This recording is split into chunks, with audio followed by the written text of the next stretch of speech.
Alright guys, well today we are trying out these new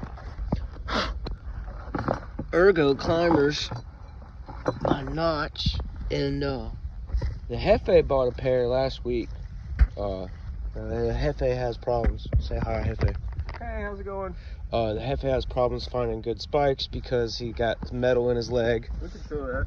Yeah, show him the fucking metal. I have Oh yeah, from yeah. surgeries here. Yeah. And my spike pads have to adjust lower and stay clear of this while I'm climbing. My leg's still plenty strong, but the screw gets in the way of most spikes that I try on.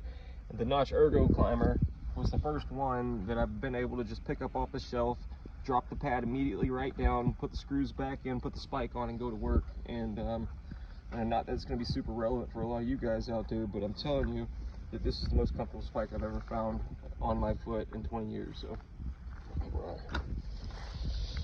So I've been climbing with some Panther carbon fibers for the last year, and I like the spikes, but the padding is subpar. Sorry guys, Panther, y'all could do some stuff to improve that.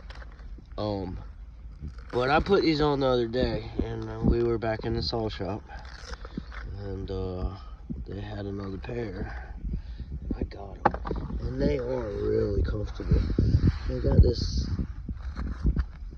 spike kicks forward at an angle, and both of these straps are independently adjustable, so you get a more custom fit. They're wider too, so they're not cutting off the circulation like those thin straps. But I wore them in a tree the other day, and I think they're amazing. And honestly, the price, $350-ish, I think it was, is phenomenal.